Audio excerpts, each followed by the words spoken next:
Hello दोस्तों, कैसे हैं आप लोग। अब तक मैंने काफी सारे वीडियोस बनाए हैं इंटरव्यू से रिलेटेड, जहां पे मैंने इंटरव्यू के टिप्स दिए हैं और ये भी बताया कि क्या गलतियां आपको नहीं करनी चाहिए। तो गाइस, इस वीडियो में हम थोड़ा सा डीप में जाते हैं और एक बहुत ही कॉमन इंटरव्यू क्वेश्चन के बारे में डिस्कस करेंगे। ये इंटरव्यू क्वेश्चन आपको 99.9% हर इंटरव्यू में पूछा जाता है। हालांकि ये बहुत ही सिंपल सा क्वेश्चन है, पर इसका इम्पैक्ट बहुत ज्यादा है। तो कौन सा क्वेश्चन है वो क्वेश्चन है टेल मी अबाउट योरसेल्फ। अब सोचने की बात यह है कि जब आपने अपने रिज्यूम में सारा कुछ मेंशन कर लिया है अपने बारे में, अपने एजुकेशन के बारे में, अपने क्वालिफिकेशन के बारे में, फिर भी ये क्वेश्चन आपसे क्यों पूछा जाता है। आज इस वीडियो में हम ये डिस्कस करेंगे और साथ ही साथ ये भी जानेंगे कि क्या सही तरीका है इस क्वेश्चन को आंसर करने का। इस वीडियो के एंड में हम कुछ सैंपल्स भी देखेंगे, both for experience as well as freshers. तो गाइस, चलिए फिर इस वीडियो को शुरू करते हैं।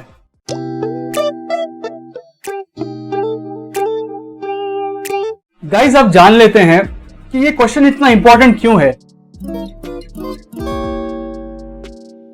एक बहुत ही फेमस कहावत है कि first impression is the last impression, और ये वो सवाल है जो इंटरव्यूअर के सामने आपका फर्स्ट इंप्रेशन रखेगा। क्या आप जानते हैं कि एक इंटरव्यूअर के लिए सिर्फ 10 सेकंड लगते हैं आपको जज करने के लिए।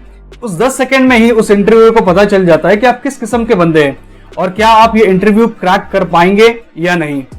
सेकेंडली, ये क्वेश्चन बताता है कि आप कितना कन्विंसिंगली अपने आप को प्रेजेंट कर सकते हो। बेसिकली इस आंसर में आप क्या कर रहे हो कि अपनी स्टोरी इंटरव्यूअर को बता रहे हो, जैसे कि आपने कहाँ पढ़ाई की, क्या अचीवमेंट्स हैं आपके, कहाँ पे आपने काम किया प्रीवियसली। तो कितने अच्छे से आप ये स्टोरी सामने वाले को कम्युनिकेट कर पाते हो, ये इससे जज होता है। और थर्डली, ये क्वेश्चन का आंसर बताता है कि आपका इंटरव्यू किस डायरेक्शन में जाएगा। जो जो चीजें आप इस आंसर में हाईलाइट करोगे, इंटरव्यूअर उसी पॉइंट को पिक करके आपके आगे के क्वेश्चंस प्रिपेयर करेगा। तो अगर आप चाहते हो कि इंटरव्यूअर आपसे वही सारे क्वेश्चंस पूछे जिसमें आप ज्यादा कॉन्फिडेंट हो, तो ये सबसे मेन पॉइंट है। अब मैं आपको कुछ ऐसे टिप्स दूंगा जो आपको फॉलो करने हैं इस क्वेश्चन को सही से आंसर करने के लिए।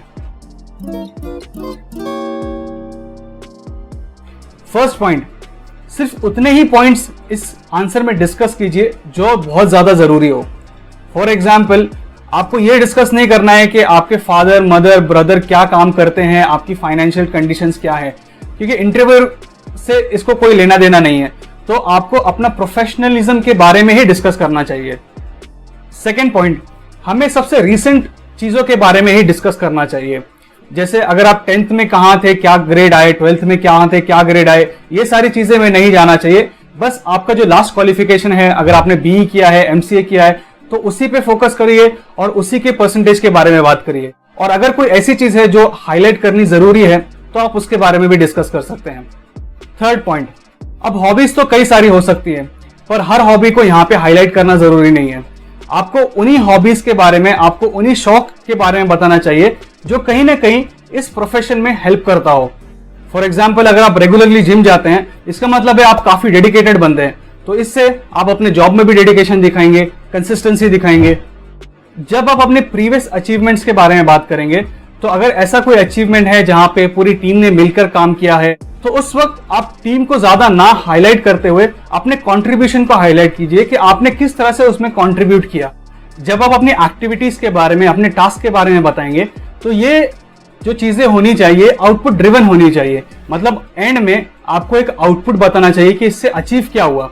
फॉर एग्जाम्पल, कॉलेज के टाइम पे मैंने कई सारे इवेंट्स अटेंड किए, कई सारे इवेंट्स को होस्ट किया। इसकी वजह से मेरा पब्लिक स्पीकिंग का कॉन्फिडेंट बहुत ज्यादा बढ़ गया और मैं अच्छे से कम्युनिकेट करने लगा।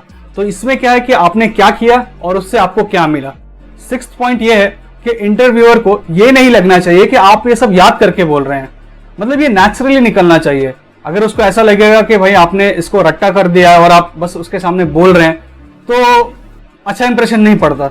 सेवेंथ पॉइंट, वैसे तो आपने रिज्यूम में सारा कुछ लिख दिया है, अगर आप वही सारी चीजें इंटरव्यूअर को इस क्वेश्चन के आंसर में बताएंगे, तो फिर इसका आंसर देने का फायदा क्या हुआ। तो ये एक मौका है आपके पास कुछ ज्यादा बताने का इंटरव्यूअर को, जो उस रिज्यूम में मेंशन नहीं है। आपको इतना शॉर्ट आंसर भी नहीं रखना है कि इंटरव्यूअर को आपके बारे में कुछ समझ ही नहीं आए, और इतना बड़ा आंसर भी नहीं बनाना है कि एक आत्मकथा जैसी बन जाए। तो मैक्सिमम 1 से 1.5 मिनट तक के अंदर ही आपको इसका जवाब देना है। अब गाइज हमको इस आंसर को बहुत ज्यादा फैंसी नहीं बनाना है, बहुत ही सिंपल और सोबर रखना है। अगर आप बहुत ज्यादा फैंसी बनाने जाओगे तो रिस्क ज्यादा बढ़ जाएंगे कि आप कोई ना कोई गड़बड़ कर दो। तो इसके लिए मैंने एक टेम्पलेट बनाया है। आप इसी टेम्पलेट को अगर फॉलो करेंगे तो आप ज्यादा से ज्यादा इंफॉर्मेशन उसमें कवर कर लेंगे। तो सबसे पहले आपको बताना है अपना नाम, आप कहां से बिलोंग करते हैं। सेकेंडली, आपका लास्ट क्वालिफिकेशन क्या है और आपका परसेंटेज क्या था। थर्ड, आपने कॉलेज में क्या क्या अचीव किया और इसका आउटकम आपके ऊपर क्या रहा। फोर्थ, एक्सपीरियंस के बारे में कि आपने लास्ट कौन सी कंपनी में काम किया और आपके स्किल्स क्या क्या डेवलप हुए यहाँ पे। इसके बाद कंपनीज के अंदर आपने क्या क्या अचीव किया। और लास्टली, आप अपनी हॉबीज के बारे में, अपनी स्ट्रेंथ और वीकनेस के बारे में डिस्कस कर सकते हैं। तो इसके ऊपर मैं एक डिटेल वीडियो बनाऊंगा कि किस तरह से आपको स्ट्रेंथ्स और वीकनेस अपने एक्सप्लेन करने हैं। अगर आपको वीडियो देखना है तो आप मेरे चैनल पे चेकआउट कर सकते हैं। अब गाइज स्क्रीन पर बेस्ड ऑन दिस टेम्पलेट मैंने 2 एग्जाम्पल बनाए, वो मैं आपको दिखाऊंगा। तो आप इस वीडियो को पॉज करके एक बार उसको पढ़ सकते हैं। तो सबसे पहले ये रहा फ्रेशर के लिए।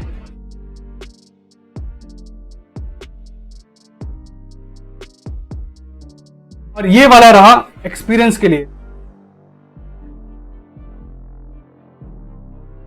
गाइस इन दोनों टेम्पलेट्स को मैं डिस्क्रिप्शन में डाल दूंगा, तो आप डिस्क्रिप्शन में जाके इन दोनों को चेकआउट कर सकते हैं। तो गाइस यहाँ पे हम एक टास्क करते हैं।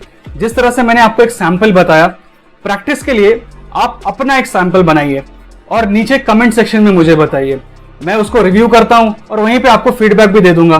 तो गाइस आई होप कि आपको ये वीडियो पसंद आया, और अगर आपको ये वीडियो हेल्पफुल लगा तो जरूर से इस वीडियो को लाइक कीजिए, मेरे इस चैनल को सब्सक्राइब कीजिए, क्योंकि यहाँ पे मैं इसी तरह के डिफरेंट कंटेंट्स बनाते रहता हूँ। आप जाके मेरी प्लेलिस्ट चेकआउट कर सकते हैं। गाइस इसी के साथ बहुत जल्दी फिर से मिलते हैं, तब तक के लिए बाय बाय।